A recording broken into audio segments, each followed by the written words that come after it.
Estás por escuchar el podcast. Dice así.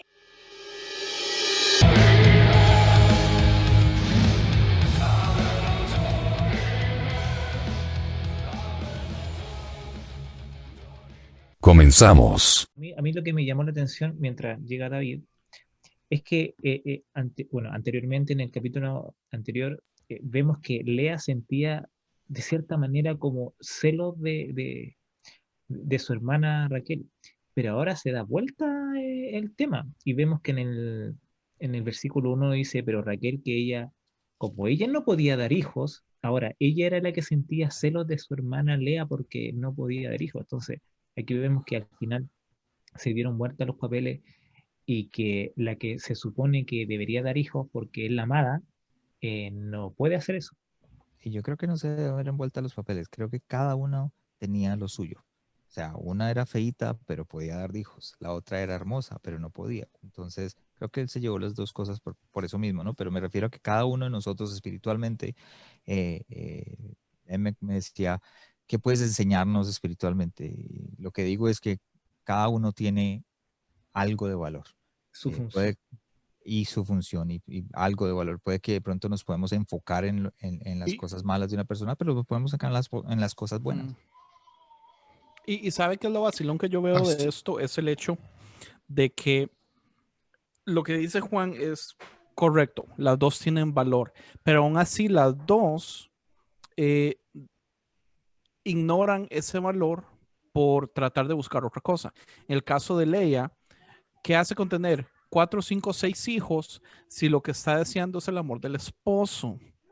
Y digamos, ¿qué hace en este caso Raquel con tener el amor del esposo si lo que ella está deseando es los hijos? Entonces también, qué triste el hecho de que es algo tan humano que usted no valora lo que tiene, sino que le da realmente el valor a lo que desea que usted cree que no tiene.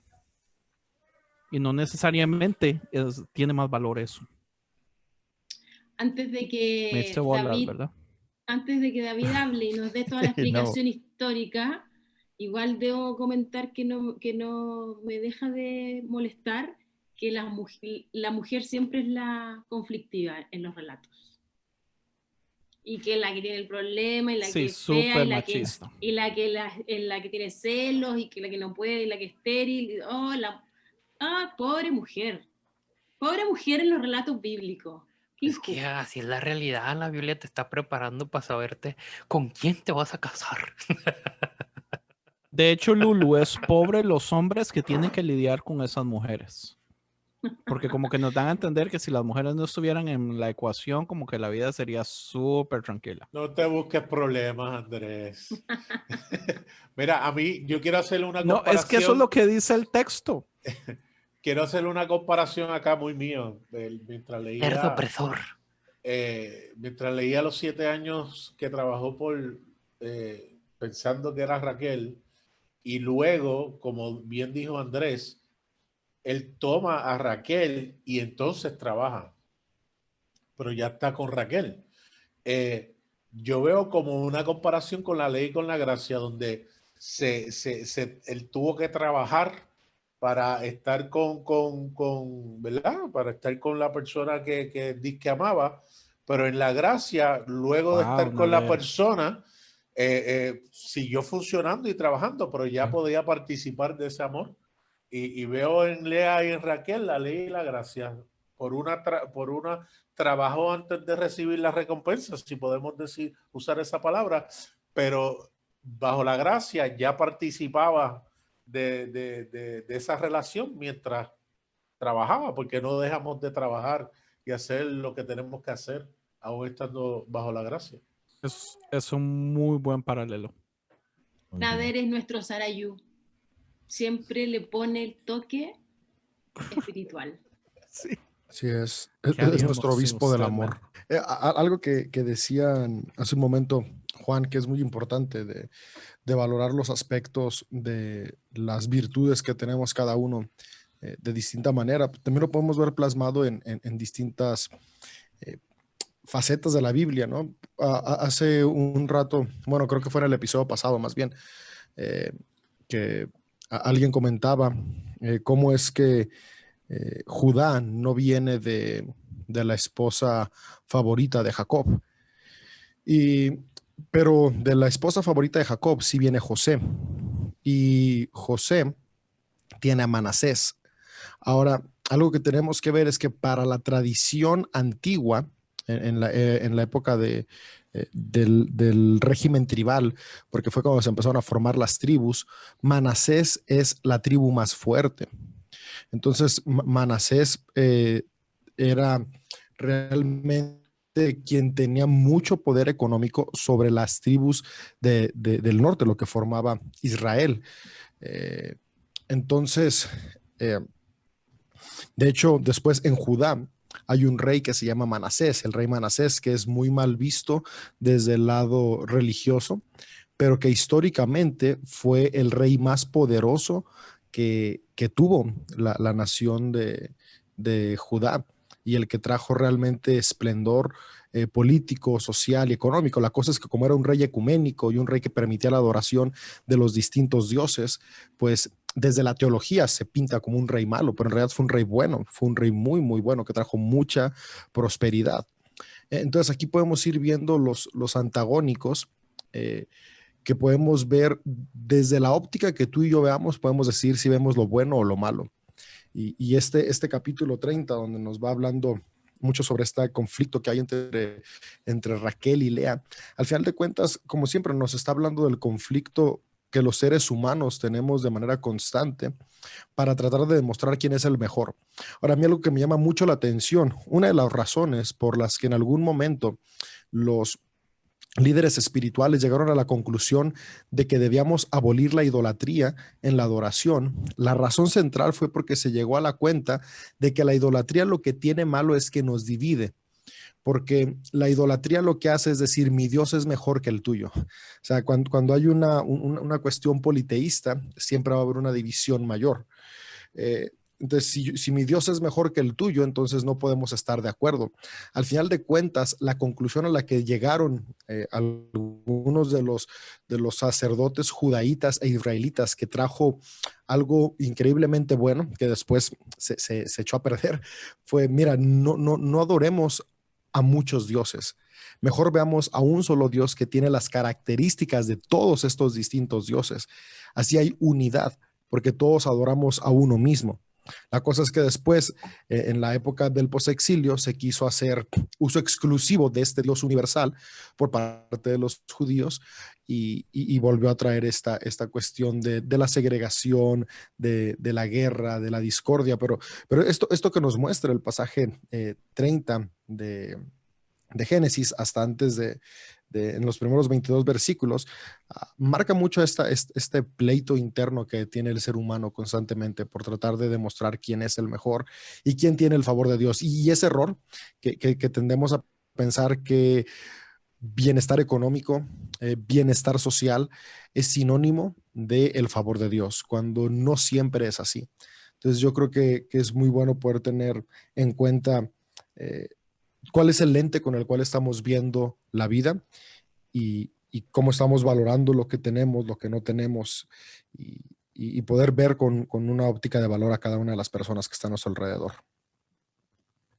Qué excelente. Creo que a veces hay algo que en nosotros que demanda que estamos en lo correcto todo el tiempo. En realidad creemos que estamos en lo correcto todo el tiempo y aquí en este 30 vemos la guerra de celos, la guerra entre una y otra persona, más entre las mujeres, porque creo que aquí las protagonistas son ellas.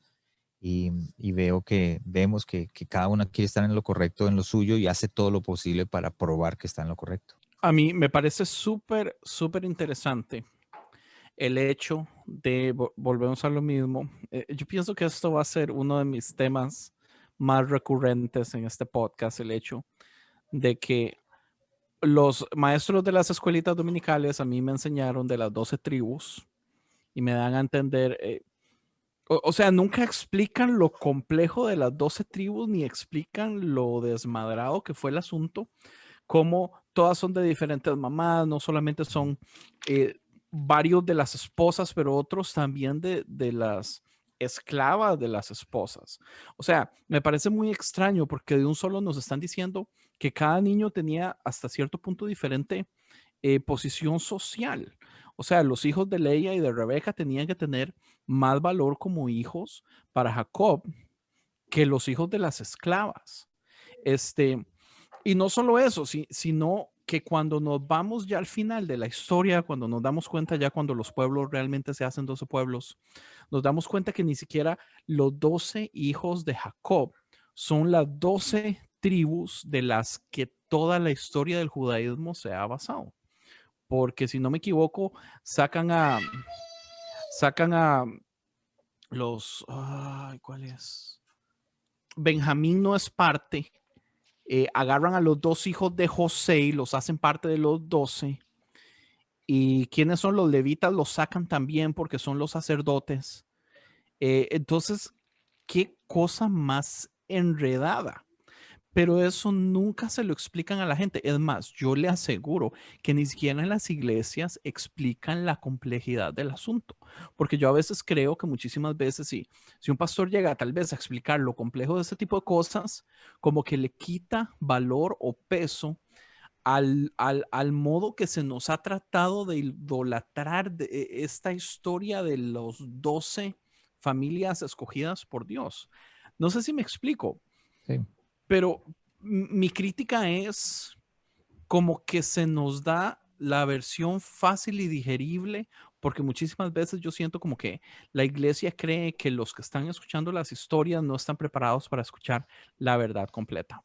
Entonces, hace poquitico, Ems decía algo, o yo creo, no me acuerdo, si era Ems, que decía que las personas van y estudian por años para ser teólogos y todo eso, pero al fin y al cabo, o sea, ¿qué aprenden? David nos dijo la vez pasada que muchas de las cosas que David sabe en este momento y nos ha estado enseñando, muchísimas de las mejores escuelas de teología también las enseñan, pero abiertamente les dicen a ellos, como esto no lo predique, esto usted no lo puede predicar, porque va a traer problemas a su congregación. Usted tiene que dar la palabra, facilita de digerir y aléjese de las cosas complejas.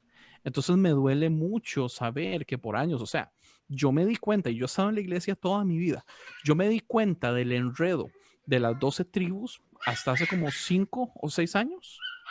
Y yo siento que es injusto. Porque ¿por qué no me lo dijeron antes? ¿Por qué no me lo explicaron? ¿Cuál era el miedo? No sé. Además agregar que siempre se nos enseña como que esta nación escogida y que es pura y viene nada. Y resulta que 4 hijos, no, 6 hijos o sea, como patriarcas de esta tribu, son hijos de esclavas que probablemente no tenían ninguna relación de sangre de la familia de Abraham. José se casó con una egipcia y tuvo 2 hijos que fueron parte de las dos de las tribus de las 12, ¿no? Entonces no hay mucha pureza de sangre ni de, ¿cómo se dice? Como de la descendencia esta de Abraham escogido. Hay que recordar que también Moisés se casó con una egipcia. Ajá. Yo pienso que en el caso de los hijos de las esclavas, como había dicho en el capítulo anterior, para Raquel, ese hijo, ella lo dijo, mira, va a ser hijo mío, porque ella no podía tener hijos. Y me llama la atención que ella dice, ella literalmente va a parir sentada sobre mis rodillas. Como quien dice, yo no puedo parirlo, pero va a ser lo más cerca a mí para yo sentir que esa criatura es mía. Es que parece que en esa época era, o sea, creo que en varias culturas en esa época era algo como normal cuando la mujer no podía tener hijos, en ese caso. Ahora igual, este pasaje igual me acuerdo harto la serie El cuento de la criada, no sé si ustedes la han visto, que es como súper macabra esa historia, y si no la han visto, véanla, es súper buena la serie. ¿No? ¿Nadie la ha visto? ¿No? ¿En serio? Yo no. No la he ¿Cuál visto. es? ¿De qué es? El cuento de la criada. en español el cuento de la criada está en Hulu. ¿Es una novela? Da ahí un resumillo. No, que se supone que en Estados Unidos hay un golpe de Estado y crean un Estado aparte de Estados Unidos. Y ahí toda la cultura cambia totalmente. Entonces, una de las cosas es que ¿será The Handmaid's Tale? Sí, esa. En inglés tiene ese nombre. No la he visto. Wow, yo tampoco. Bro, no te pasas, tienes que verla. El tema es muy bueno porque las mujeres tienen de cierta manera ese tipo de... tienen como ese uso que es solamente para procrear cuando la esposa de los generales no pueden tener hijos, entonces ocupan a estas como son como casi esclavas que solamente son para parir. Y después, y es para eso, parir, después las cambian de familia y cosas así. Entonces igual es como un paralelismo.